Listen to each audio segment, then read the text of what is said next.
ভালো আছিস তো তোরা? তুমি কেমন আছো?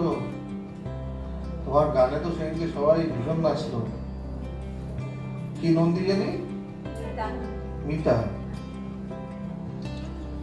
আজকে বিশ্ব যুব দিবস। বিশ্ব যুব দিবস কেন আজকে বিশ্ব যুব দিবস? ভগবান একটা কথা বলতো। কথাটা কি বলতো? বলতো যে পৃথিবীতে যখন জন্মেছে একটা দাগ ফেলে এমন কিছু করে যাও যার জন্য লোকে তোমাকে মনে রাখে। আমরা বলতে পারি যে আমাদেরকে তো লোকে এমনিতেও মনে রাখবে, রোজই কেউ না কেউ মারা যাচ্ছে, আমাদের পরিচিত অপরিচিত কেউ না কেউ মারা যাচ্ছে। মৃত্যুটা জীবনের, এই জীবনে তোমার অন্য কিছু হোক চাই না হোক একটা জিনিস হবেই, সেটা হচ্ছে মৃত্যু। তাই বলছে জগতের একমাত্র সত্য, যেটা গ্যারেন্টি দিয়ে বলা যেতে পারে, হ্যাঁ, সেটা হচ্ছে মৃত্যু। তুমি কতদিন বাঁচবে কেউ জানে না, তোমার চাকরি বাকরি হবে কিনা এটা কেউ জানে না, তোমার বিয়ে হবে কিনা এটাও জানে না। বলছে এগুলো ঈশ্বরের হাতে, কিন্তু এগুলো সম্বন্ধে তুমি সঠিকভাবে কোনো কিছুই বলতে পারো না। হ্যাঁ, কিন্তু একটা কথা সম্বন্ধে আমরা সঠিক বলতে পারি যে জন্মেছি যখন, একটা সময় আমরা সবাই মৃত্যুবরণ করব। ঠিক আছে তো? মৃত্যুকে বরণ করব, দেখো কত বড় শব্দ। হ্যাঁ, আমরা মরে যাবো তো এটা, কিন্তু যখন সাধু ভাষাতে বলা হয় তখন বলছে মৃত্যু বরণ করবো, মানে মৃত্যুকে বরণ করা মানে কি? তাকে ওয়েলকাম করা, আলিঙ্গন করা। আমরা মৃত্যুকে আলিঙ্গন করবো, এত বড় কথা বলছে। এটা আমাদের দেশের কথা বলছে। বরণ করা তো যাকে ভয় পাওয়া হয় তাকে তো বরণ করা হয় না। তার মানে মৃত্যুকে এখানে শত্রু হিসাবে দেখা হয়নি, মৃত্যুকে আমাদের দেশে পরম বন্ধু হিসাবে দেখা হয়েছে। কেন? He is the only gentleman যে নাকি কথা রাখে। একটা কথা তোমাকে দিয়েছে, আমি তোমার সাথে দেখা করব, কবে করবো জানি না, কিন্তু করব। আর উনি একমাত্র যে আছে, সে কথা দিয়ে কথা রাখবেই রাখবে। ঠিক আছে তো? তাই জন্মেছি যখন, এক সময় আমরা চলে যাব। 20 বছর বেঁচেই জন্মাই, কি 50 বছর বেঁচেই মরি, কি 100 বছর বেঁচেই মরি, মৃত্যু তো হবে।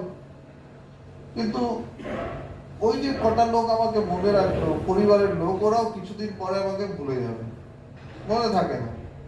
হ্যাঁ, যারা ছেলে মেয়ে বউ তারা একটু কাঁদবে কিছুদিন, তারপর কিছু বছর তারা বছরে বছরে একবার করে দুবার করে মনে করবে।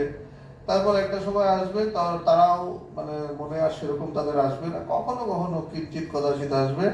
এবং তার পরবর্তী যেগুলো জেনারেশন আসতে থাকবে তারা ভুলতেই থাকবে। স্বাভাবিকভাবে আমরাও জানি না আমাদের ঠাকুর দাদা কে ছিল। ঠিক আছে তো? আমরা আমাদের ঠাকুরদা পর্যন্ত জানি, বা আর একটু হলে তার আগে পর্যন্ত জানি। ঠাকুরদা কে ছিল এগুলো আমরা কেউ জানি না। মানে তিনটা জেনারেশনের মধ্যে তোমাকে জগতে সবাই ভুলে যাচ্ছে। শুধু ভগবান বলছে এমন কাজ করে যাও যার জন্য তোমাকে তুমি লোকের মনে স্মরণীয় হয়ে থাকে। বুঝতে পারছো তো? এই যে আজকের দিনটা বিশ্ব যুব দিবস, কেন? কিসের জন্য? বলছে একজনের স্মরণে। সেই একজনটাকে, সেই একজন হচ্ছে স্বামী বিবেকানন্দ। কি করেছেন উনি জীবনে কি করেছে? কত বেঁচেছে? 100 বছর বেঁচেছে? না। কত বছর বেঁচেছে? হ্যাঁ, না, 39 বছর বয়সে সে দেহ রক্ষা করেছে। মানে আমাদের থেকে কম বয়সেই সে কিন্তু পৃথিবী থেকে চলে গেছে। এবং খালি চলে যায়নি, এমন কীর্তি করে গেছে যেটা ভারতের যুব দিবস হচ্ছে না আজকের দিনটা, বিশ্ব যুব দিবস, ওয়ার্ল্ড ইউথ ডে। ঠিক আছে তো? 39 বছরের একজন, 39 মানে যুবকই, হ্যাঁ, 40 থেকে মিড এজ শুরু হয়ে যায়।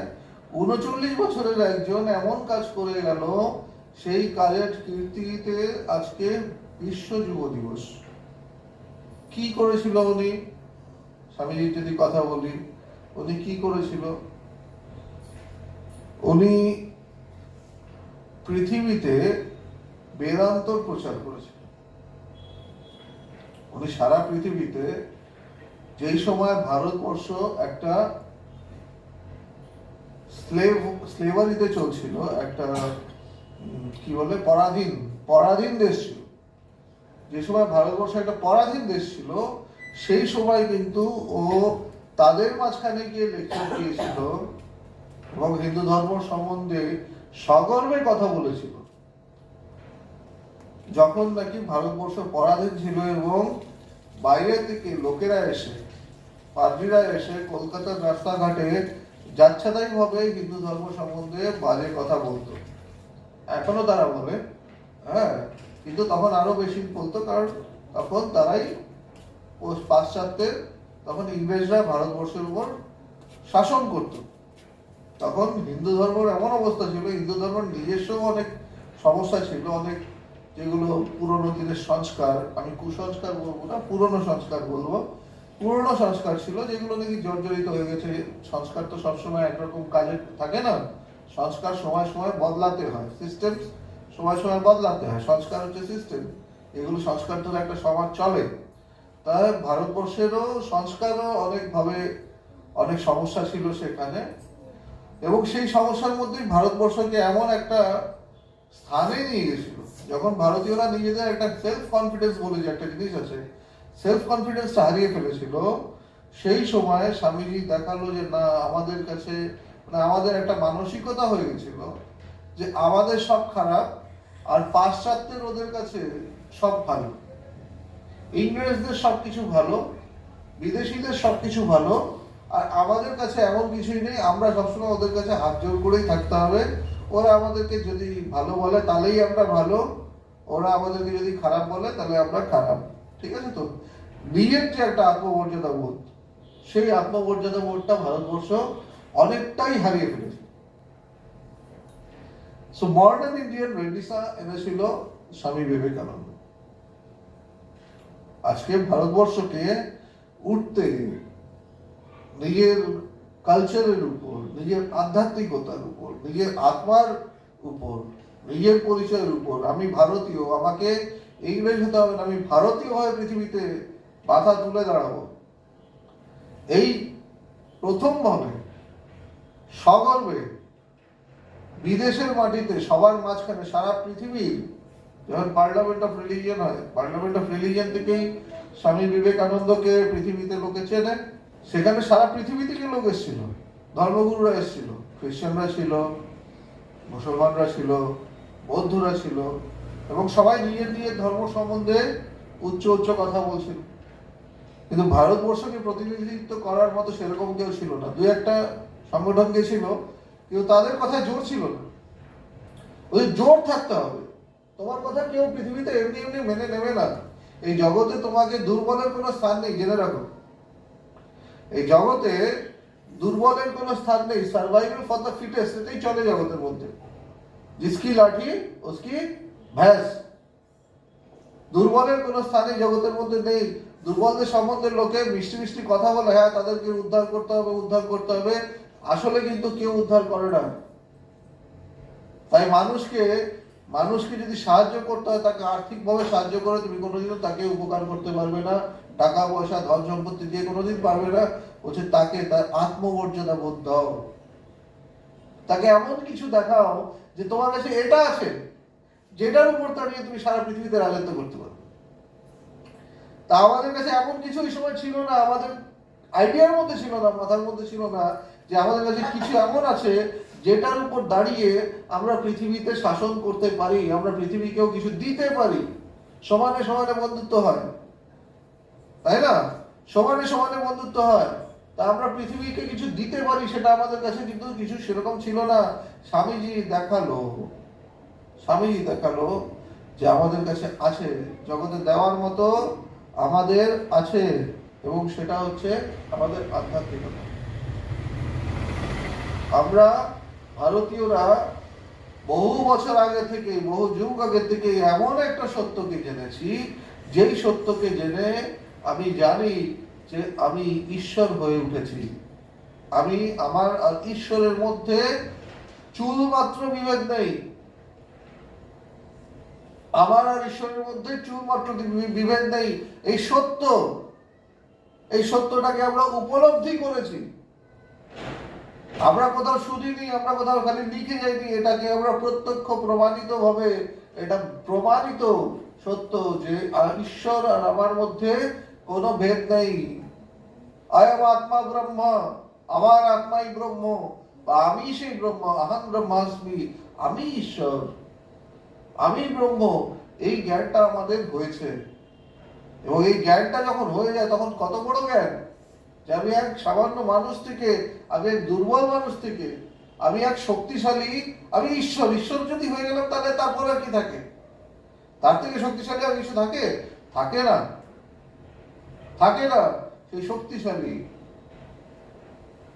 ঈশ্বর আমাদেরকে হয়ে উঠার এই খবরটা, এটা ছিল। এই জ্ঞান আমাদেরকে নতুন করে দেয়নি, স্বামীজি নতুন কোনো কথা বলেনি। এই জ্ঞানগুলো আমাদের কাছে ছিল, চাপা পড়ে গেছে, আবার এসে উনি রিভাইভ করলেন। সুতরাং স্বামীজিকে বলা যেতে পারে he is the father of modern Indian revivalist movement. বুঝতে পারছো তো? He is the father of modern Indian revivalist movement. Revival, revive করা, হ্যাঁ, নিজের আত্মমর্যাদার উপর দাঁড়িয়ে তোমার কাছে কিছু একটা থাকতে হবে তো, যেটা তুমি জগৎকে দিতে পারো। স্বামীজির কথাই, ওদের সমানে সমানে বন্ধুত্ব হয়। কখনো আমি যদি সবসময় থাকি যে বিদেশিরা আমাদেরকে দেবে আর আমরা তাদের থেকে দিয়ে যাবো, কখনো হয় না। You will lose your self respect. তোমাকেও দিতে হবে আদান প্রদান। জগতের নিয়ম হচ্ছে আদান প্রদান। আদান প্রদান যেখানে থাকে, ইকুয়ালিটি যেখানে থাকে, সেখানে সম্মানও থাকে। তোমায় কিছু দিতে হবে। আমরা কি দেবো বলছে, পাশ্চাত্য থেকে আমরা তাদের টেকনোলজি দেব, আমরা তাদের টেকনোলজি নেব, আমরা তাদের ভালো জিনিসগুলো নেব। আর আমরা কি দেব? আমরা তাদেরকে পাশ্চাত্য জগৎ থেকে আমরা বিজ্ঞান নেব, আর আমরা তাদেরকে অন্তর্বিজ্ঞান দেব। বুঝতে পারছো তো? বিজ্ঞান মানে কি? সোজা কথায় বলছি, বিজ্ঞান মানে কি? বিজ্ঞান মানে হচ্ছে এটা কি। সবসময় আমরা বলি এটা কি, এটা কি, এটা কি। এই যে জানবার ইচ্ছাটা হলো, এই জানবার ইচ্ছাটাকে যেই জ্ঞান পূর্ণ করে সেটা বিজ্ঞান। এটা কি, এটা জবাব দিয়ে যায় যে দেয়, সেটা বিজ্ঞান। আর আমি কি, এটার জবাব দিয়ে যায়, সেটা হচ্ছে আধ্যাত্মিকতা, অন্তর্বিজ্ঞান। আধ্যাত্মিকতা হচ্ছে অন্তর্বিজ্ঞান, নিজেকে জানা। এই নিজেকে জানার জ্ঞানটা আমাদের কাছে আছে। এই জ্ঞান কিন্তু আবার পাশ্চাত্যের কাছে নেই।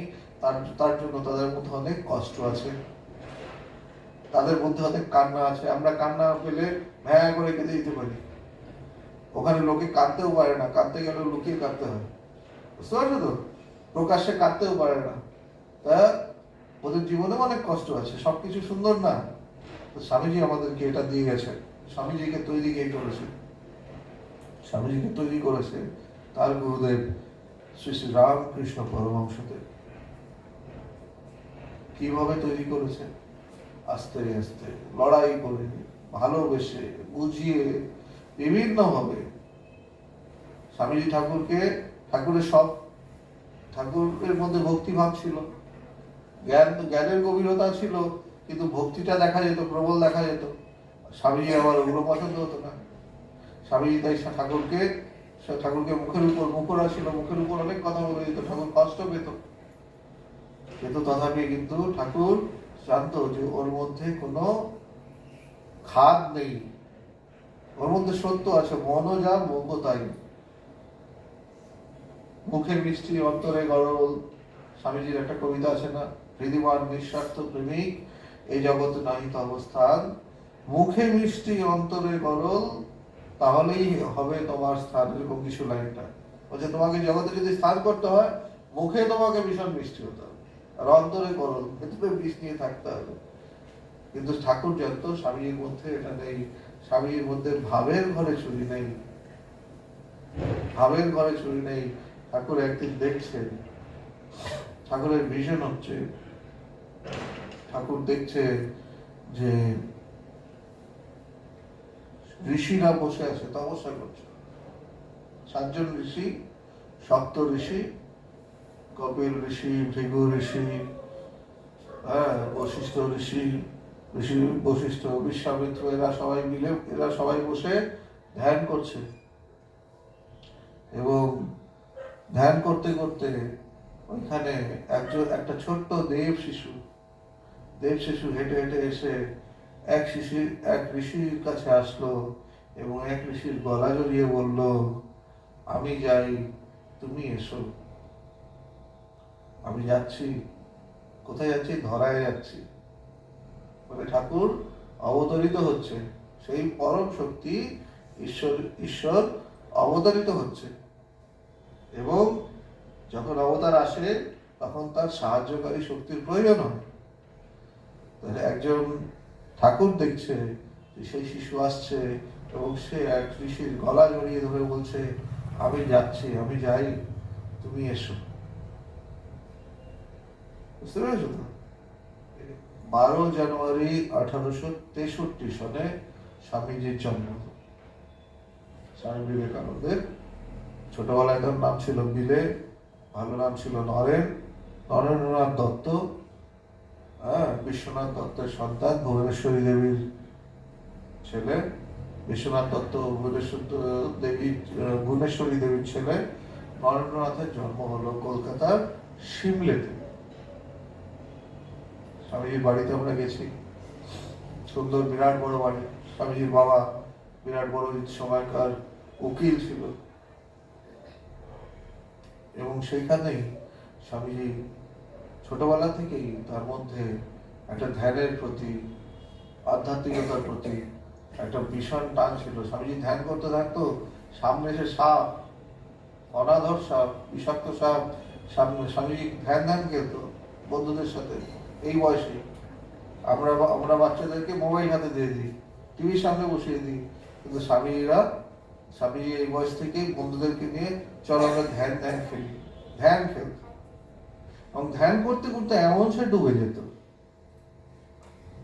ডুবে যেত যে কখন সামনে এসে সাপ তার দিকে ফনা ধরে স্থির হয়ে দাঁড়িয়ে থাকতো, সাপও দাঁড়িয়ে থাকতো। তুমি যদি শান্ত হয়ে যাও না, তোমার আশেপাশের পরিবেশও শান্ত হয়ে যায়। বুঝতে পারছো তো? আশ্রমে আসলে শান্তি লাগে না? হ্যাঁ, ভালো লাগে, শান্তি লাগে। ওরকম সাপও এসছে, বিষাক্ত সাপ, কিন্তু সেও কিন্তু ওখানে এসে শান্ত হয়ে দাঁড়িয়েছে। বন্ধুরা দেখে পালিয়েছে, কিন্তু স্বামীজি এত গভীর ধ্যানমগ্ন, স্বামীজির কোনো ধ্যান ভাঙছে না।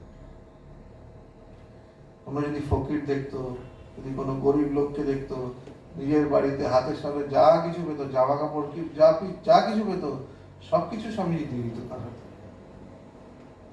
বুঝতে পারছো তো? এটা দেখতো না, মা বাবার থেকে অনেক বকাবকি খেত, কিন্তু ওটা দেখতো না, স্বামীজি দিয়ে দিত।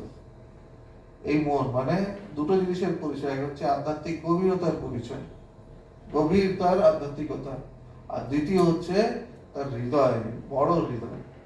এই দুটো জিনিস স্বামীজির মধ্যে ভীষণ ছিল এবং এই দুটো জিনিসই আধ্যাত্মিক পথের দরকার।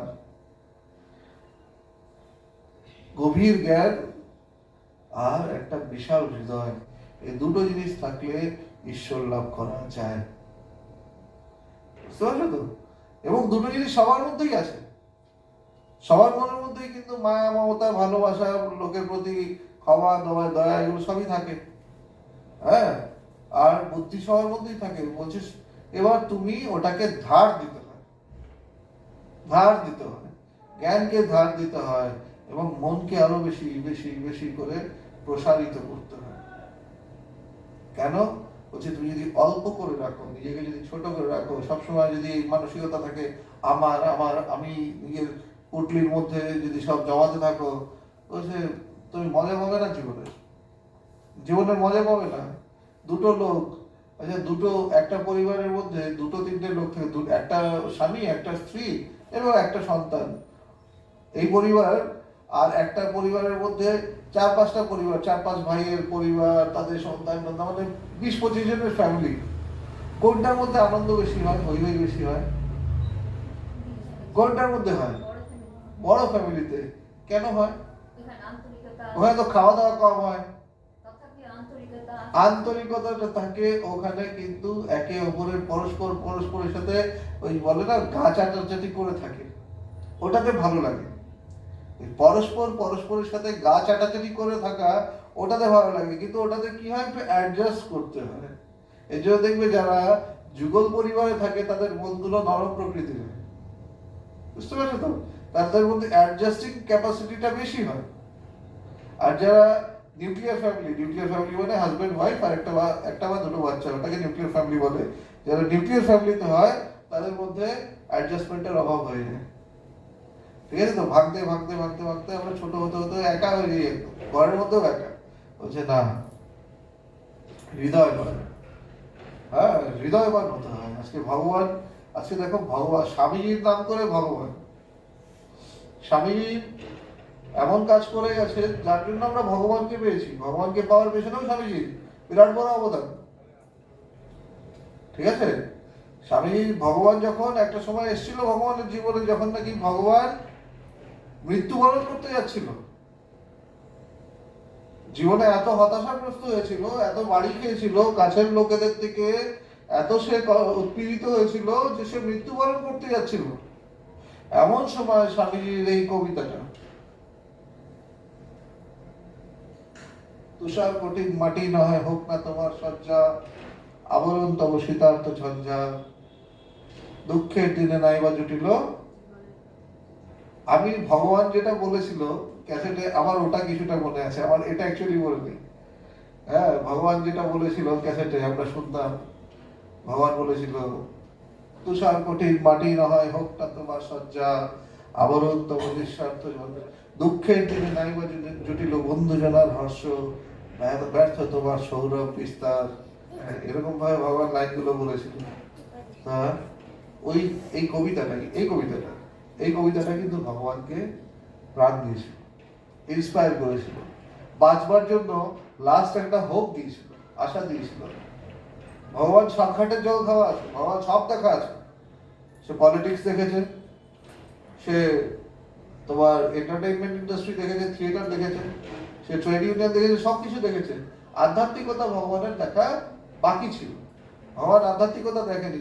সে আধ্যাত্মিকতা ভগবান যখন স্বামীজির এই কবিতাটা ভগবানের হাতে পড়লো, তখন ভগবান আধ্যাত্মিকতা চলো সবই তো দেখলাম, সব জায়গাতেই তো হেরে গেছি, সব জায়গাতেই বাড়ি খেয়েছি, সব জায়গাতেই কিন্তু বিট্রেইড হয়েছি, মন মুখ কোথাও এক নেই, এই পথটা দেখা হয়নি, এই পথটা দেখি বলে ভগবান তখন স্বামীজি সম্বন্ধে পড়া শুরু করলো, ঠাকুর সম্বন্ধে পড়া শুরু করলো। করতে করতে করতে করতে ভগবানের আধ্যাত্মিকতার মধ্যে রস খুঁজে পেল। তখন থেকেই ভগবান গুরু খোঁজা শুরু করলো, এবং পরবর্তী গল্প আমরা সবাই জানি। তো আজকে আমরা স্বামীজি নিয়ে আলোচনা করব। তো ভগবান কি করলো, স্বামীজি আমার জীবনে কি কাজ করেছে? আমার জীবনে ভাই অন্য কোনো কাজ করুক না করুক, অনেক তো কাজ করেছেই, প্রত্যক্ষভাবেই হোক পরোক্ষভাবেই হোক, আমাদের প্রত্যেকের জীবনকে মহাপুরুষরা টাচ করে। কিন্তু যারা বেদান্ত সোসাইটিতে আমরা এসেছি, আমাদেরকে স্বামীজি একটা কি কাজ করেছে, আমাদেরকে সব থেকে বড় গিফট কি দিয়েছে? আমাদেরকে সব থেকে বড় গিফট দিয়েছে স্বামীজি, ভগবানকে দিয়েছে। আর সেই স্বামীজির এই কবিতাটা যদি ভগবানের হাতে ওই দিকে না এসে পৌঁছাতো, তাহলে আমরা ভগবানকে পেতাম না। এই কবিতাটা কিন্তু ভগবানের ট্রান্সফরমেশনের পেছনে সব থেকে বড় কারণ। ভগবানের একজন সাধারণ গৃহস্থ মানুষ থেকে, একজন রেলে চাকরিরত মানুষের থেকে ভগবান হয়ে ওঠার পেছনে যে জার্নি, তার মূল এই কবিতাটা রয়েছে। এর জন্য কবিতাটা এখানে লাগানো রয়েছে, ঠিক আছে তো? এবং এই কবিতাটা পড়লে বুঝতে পারবে যে মানুষের জীবনে কত বিপরীত পরিস্থিতি আসে, এবং বিপরীত পরিস্থিতির মধ্যেও যে নিজেকে ধরে রাখতে পারে, বিপরীত পরিস্থিতির মধ্যে যে আধ্যাত্মিকতা মানে, আধ্যাত্মিকতা কি শেখায়? আধ্যাত্মিকতা তোমাকে বলে না যে তোমার জীবনে কখনো বিপরীত পরিস্থিতি আসবে না, ভগবানকে ডাকলে পরে তোমার জীবনে সবকিছু ভালো হয়ে যাবে, কখনো বলে না। ভগবান এরকম কোনো গ্যারেন্টি দেয় না, ঈশ্বর তোমাকে এরকম কোনো গ্যারেন্টি দেয়নি আমাকে পুজো করো তো আমি তোমাকে রক্ষা করবো, ওরকম কোনো গ্যারেন্টি দেয় না। ভগবান বলে কি, তুমি যদি আমাকে ভালোবাসো, তুমি যদি আধ্যাত্মিক চর্চা করো, তাহলে আমি তোমাকে এত শক্তিশালী করে দেব যে ঝড় যখন আসবে তখন তোমাকে ভাঙতে পারবে না। বুঝতে পারছো তো? যেই ঝড় আসলে আমি যদি পরের উপর আশ্রিত হয়ে থাকি, তাহলে ঝড় আসলে কিন্তু ওই পর আমার ভেঙে যাওয়ার সুযোগ আছে। কেন? আমি নিজে দুর্বল, আমাকে অন্য কেউ বাঁচাচ্ছে। আর আমি যদি এতখানি সক্ষম হই যে আমি নিজেই নিজেকে বাঁচাতে পারি, তাহলে আমার উপর যা কিছু ঝড় আসুক না কেন, আমাকে ওই ঝড় কিছু করতে পারে না। আধ্যাত্মিক চর্চা করলে মানুষ শক্তিশালী হয়। তাই বলছে আধ্যাত্মিকতা হচ্ছে শক্তি সাধনা, শক্তির সাধনা। এখানে আত্মিক শক্তিতে তুমি শক্তিবান হয়ে যাবে। তোমাকে 10 জনকে বাপ ডাকতে হবে না। জগতের লোককে 10 জনকে বাপ ডাকতে হয়, একে ধরতে হয়, তাকে ধরতে হয়, এখানে মুখ মারতে হয়, ওখানে মুখ মারতে হয়। আধ্যাত্মিক পুরুষকে 10 জায়গায় ছুটতে হয় না, 10 জনকে বাপ ডাকতে হয় না। আধ্যাত্মিক পুরুষ একজনকেই বাপ ডাকে, এক জায়গাতেই ধরেন। এই হচ্ছে আধ্যাত্মিক পুরুষের লক্ষণ। কি? সে 10 জায়গায় মুখ কোনো দিনও মারবে না, এক জায়গাতেই ধরবে। ও ওটা ধরেই সে ডুবে যাবে। স্বামীজির কথা, স্বামী বিবেকানন্দের কথা, তখন স্বামী রামকৃষ্ণ মিশনের কন্ডিশন খুব খারাপ। মানে রামকৃষ্ণ মিশন এস্টাবলিশ হয়নি প্রথম অবস্থায়, মানে কচুর পাতা খেয়ে আছে, কচু পাতা খেয়ে আছে যখন, তখনের কথা বলছে। তাদের অবস্থা এমন খারাপ, একটা কাপড় রয়েছে, একজন একটা কাপড় পরে আসতো, ওই কাপড়টাই পরে আরেকজন বাইরে যেত। তখন স্বামীজি বলছে ঠাকুরকে, অনেকের মধ্যে প্রশ্ন এসেছে, ঠাকুর অবতার, তো আমাদের কেন অবস্থা এত খারাপ? আমরা তার সন্তান, আমাদের অবস্থা এত খারাপ কেন? প্রশ্ন এসছে যে সে তো ঠাকুর, ভগবান, ভগবানের সন্তানদের এত অবস্থা খারাপ কেন? স্বামীজি তখন তার ভাইদের বলেছে, বলছে জ্ঞানামী নয় এই জন্মে রামকৃষ্ণকে ধরে ডুবে, এই জন্মে দাদা, স্বামীজি চিন্তা আছে, বলছে এই জন্ম না হয় ঠাকুরকে ধরে, গুরুটাকে ধরে ডুবেই গেলাম না হয়, আগামী জন্মে কোনো ভালো দেবতাকে ধরে রাখবো, ধরে নেবো, খুঁজে নেবো, এই জন্মটা তার নামে লিখেছি, তার নামেই থাকবে। এই হচ্ছে বীরের কথা। এই জন্মটা তাকে দিয়েছি, তার জন্যই থাকবে। এই জন্মে আর অন্য কোথাও যাওয়া হবে না। এই জন্মটা তাকে দিয়েছি, এই জীবনটা তাকে দিয়েছি, আগামী জন্মে দেখে নেবো, কোনো ভালো ঠাকুর টাকুর খুঁজে নেবো। স্বামীজি এরকম ভাবে কথা বলতো। আধ্যাত্মিক পুরুষ কোনোদিন 10 জায়গায় মুখ পারে না। হ্যাঁ, ঠাকুর বলছে না, বলছে কি রকম হতে চাও? মাছি হতে চাও না মৌমাছি হতে চাও? মাছি হতে চাও না মৌমাছি হতে চাও? পার্থক্য কি মাছি আর মৌমাছির মধ্যে? মাছি ও সন্দেশে বসছে, হ্যাঁ, পায়েসের উপর বসছে, আবার উঠে গিয়ে কিছুক্ষণ পরে বিষ্ঠার মধ্যে বসছে। বিষ্ঠা বোঝো তো? গু, সব থেকে তেজ্য জিনিস, নোংরা। যেমন তুমি যদি আধ্যাত্মিক কথা, এই যে আধ্যাত্মিক কথা শুনছি, এটা কি? এটা অমৃত। কেন? এই কথা তোমাকে শক্তিশালী করবে যদি ধারণ করতে পারো। পেটেও সবার আবার সহ্য হয় না।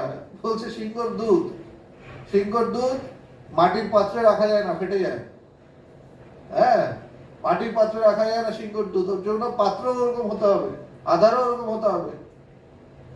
তাই অমৃত তুমি পান করলে, এখান থেকে অমৃত পান করলে, বাড়িতে গিয়ে আবার যদি পরনিন্দা, পরচর্চা বা অন্য জায়গায় মুখ মারা শুরু করো, হ্যাঁ, জগৎ ঘাটা শুরু করো, 10 জায়গায় যদি মুখ মারা শুরু করো, তুমি, এটা কোন ক্যারেক্টার হলো? মাছি না মৌমাছি? এটা মাছির ক্যারেক্টার হলো। আর মৌমাছি কি করে? মৌমাছি এক জায়গাতে বসবে তো এক জায়গাতেই বসবে, সে ফুলের উপর বসবে, ও ফুলের উপর বসে ফুলেরই মধু খাবে। বুঝতে পারছো তো? সে ফুলের উপর বসবে, সে অন্য কোথাও বসবে না। ফুল পাবে না, না খেয়ে মরে যাবে। ফুল পাবে না, না খেয়ে মরে যাবে। চাতক পাখি বৃষ্টির জল যদি না পায়, ও না খেয়ে মরে যাবে, তথাপি অন্য জল খাবে না। ওরকম ভাবে মৌমাছিও, ও ফুলের উপরেই বসবে, অন্য কোথাও বসবে না। ও 10 জায়গায় মুখ মারবে না, 10 জায়গায় মুখ মাছি মারবে। বুঝতে পারছো তো? আধ্যাত্মিক পুরুষ হোক বা মহিলা হোক, সে 10 জায়গায় যাবে না কখনো। সে একজনকে ধরবে তো একজনকেই ধরে থাকবে। এটাকে বলছে স্পিরিচুয়াল সিনসিয়ারিটি। এই জিনিসটা থাকলে পরে আধ্যাত্মিক পথে এগোনো যায়। আদারওয়াইজ বছরকে বছর কেটে যায় আমাদের জীবনে, আমরা দেখি আমরা যেখানে ছিলাম সেখানেই রয়েছি। যথা পূর্বম তথা পরম, পূর্বেও যেখানে ছিলাম সেখানেই রয়েছি। বলছে না, এই সিনসিয়ারিটি নিয়ে এগোতে হয়, এবং একটা সময় এই সিনসিয়ারিটি নিয়ে যদি আমরা এগোই, আমরা একটা সময় দেখবো গন্তব্যে পৌঁছেছি। গন্তব্য কি? উপলব্ধি, আত্ম উপলব্ধি।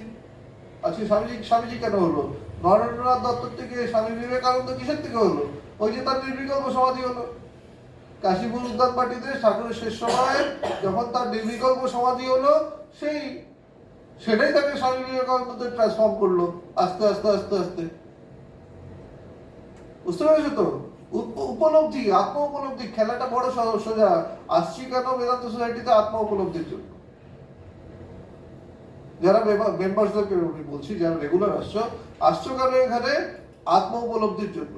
এখানে আত্ম উপলব্ধি হয়, আলবাত হয়, 100% হয়। তা আমি এত বছর ধরে আছি, হচ্ছে না কেন? মাসির ক্যারেক্টার হয়ে আছে এখনো। মৌমাছি হও, হয়ে যাবে। মিলতে হবে না? অঙ্ক করতে গেলে 2 + 2 4 হবে। তুমি মাইনাস দিয়ে বসে আছো, 4 হবে না তো। বুঝতে পারছো তো? 2 + 2 4 হবে, 2 + 2 4ই হবে, 5 হয় না কখনো। এখানে যদি তুমি ধরে থাকো, ঈশ্বরকে ধরে থাকো, আর এটাই ঈশ্বরকে ধরে থাকার জায়গা বারবার, এখানে একই কথা বলা হবে, ঈশ্বরকে ধরো, ভগবানকে ধরো। 10 জায়গায় মুখ পেরো না, লস হবে। আর যদি ঈশ্বরকে ধরে থাকো, কোনোদিনও লস হবে না। মনে হবে যেন ঠকে যাচ্ছি, আলটিমেটলি কিন্তু জিতে যাবে। মার খেতে খেতে কিছু সিনেমা থাকে না, হিরো মার খাচ্ছে মার খেতে খেতে লাস্টের দিক দিয়ে এক পাল্টা এমন মারে, ওখানেই ভিলেন শেষ। ওরকমই আধ্যাত্মিক পথেও কিন্তু পাণ্ডবদের জীবন দেখো, মার খেয়ে লাস্ট মিনিটে গোল। আধ্যাত্মিক পথেও কিন্তু ওরকম ভাবে স্বামীজিরাও অলমোস্ট শেষ হয়ে গেছিল। এক কাপড়ে 20 কচু খেয়ে থাকতে হচ্ছিল, কিন্তু সেখান থেকেও তার ওই দাঁত মাটি কামড়ে পড়ে থাকতে হয়। মাটি কামড়ে পড়েছিল বলে আজকে তাকে নিয়ে সারা পৃথিবীতে হয়েছে। আমরাও তার নাম করছি। হ্যাঁ, এই জীবন হচ্ছে, এটা জীবন না। এগুলো জীবনে ওরা কি করে চ্যালেঞ্জ নিয়েছে, ওরা কোনো সুখ খোঁজেনি, ওরা সত্যকে খুঁজেছে। তাই স্বামী ব্রহ্মানন্দ বা তার গুরু ভাইয়েরা আজকে ভগবান কেন? ভগবান কিন্তু সুখে থাকেনি, ভগবানের জীবনে চ্যালেঞ্জ নিয়েছে। আধ্যাত্মিক জগতের লোকেরা জীবনে চ্যালেঞ্জ নয়, তারা সুখ খোঁজে না। সুখ দুর্বলেরা খোঁজে। যারা যোদ্ধা হয় না, তারা কিছুদিন যদি যুদ্ধ না হয়, তারা উস্কুস করতে থাকে। তাই যারা সোলজার হয়, তাদেরকে সবসময় ড্রিল এগুলো ট্রেনিং দিয়ে চলতে থাকে ওদের কনস্ট্যান্টলি। বুঝতে পারছো তো? তাহলে শক্তিটা নিজেকেই মারতে থাকে। ওরকম ভাবে আধ্যাত্মিক পুরুষও কিন্তু কখনো সুখ খোঁজে না। দুর্বলরা সুখ খোঁজে, আধ্যাত্মিক পুরুষ সত্যকে খোঁজে।